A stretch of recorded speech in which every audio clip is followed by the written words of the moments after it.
You can recognize some of these brands without even seeing their logo. There's no name, no product, no typography, and no symbol. Just one color. You have the Tiffany blue, the Cadbury purple, the T-Mobile magenta, the UPS brown, the pink Barbie, and the green Doree.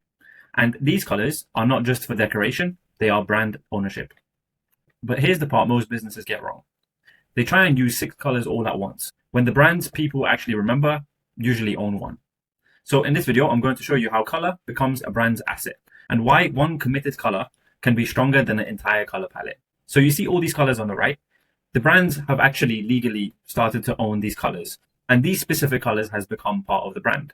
And uniquely owning a specific shade or a color is a great way to stand out from the rest. And even without seeing the logo or the name, you can stand out and be recognized by the color and the tone. And that's real ownership.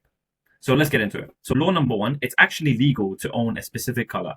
So in 1995, a US Supreme Court decision established that a color can be registered like any other mark. So Cadbury holds purple, Tiffany holds 1837 blue, and UPS holds the Pullman brown, whilst T-Mobile holds magenta. And they all defend them, and they use these colors, exact tone and shade, all throughout their brand. So the rule here is the color becomes the asset when it works without your name. So keep this in mind and think how you can actually own a color that is specifically yours, and this shade doesn't exist anywhere else, and you use it over and over again and it becomes uniquely yours.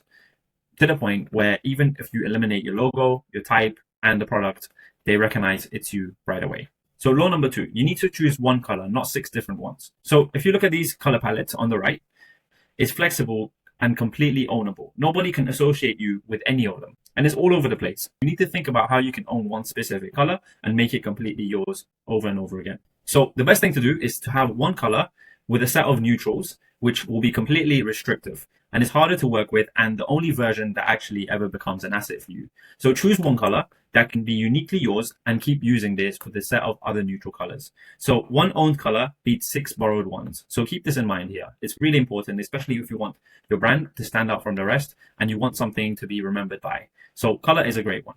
Law number 3. This is the part that most people get wrong. They use a color, and even if they choose 1 or 2 colors, they don't stick out for long enough. They try this color and then all of a sudden they keep changing the color every few months or every few years. It takes years, and that's the truth. If you keep using it for years and years to come, all these brands that you know based on the color have used these colors for 10, 20, even some of them 100 years plus. And it just takes time for the person to see and know you by the color of the brand. So give it time and stick to one color and commit all the way through and keep using it. Don't change it no matter what. And over time, it will become yours and yours only. And you can even legally own the color and the tone. You just need to stick by one color and not keep changing your mind. Because if you confuse yourself, then the audience will be too. So you need to register a color and then stick to it and don't change it no matter what. Law number 4, how to choose yours. So you need to choose a color that in your category and your niche, they have left alone. So this color becomes uniquely yours and is different from the other colors, the other competitors in your niche, and they don't have the color you have. Your color is really different to them so that it can't be mistaken for theirs and vice versa. You want to pick something that is uniquely yours and different from the rest of the competitors in your market.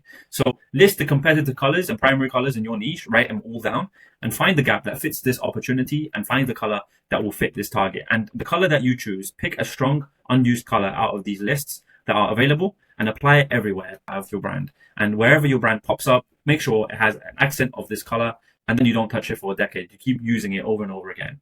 And that's the entire method, and that's what you need to stick to. So find a color that your competition is not using, find a gap and opportunity, and stick to that color and don't change it for decades. So the rule here is to find a gap, take it, and never let it go. And if you want a brand that stands out from the rest and you want it all done for you, you can book a free consultation call. Click the first link in the description down below, and I'll be happy to help you in any way I can. Thank you guys for watching my video. Don't forget to like, comment, subscribe, and I'll see you guys on the next one. Thank you so much. Thank you.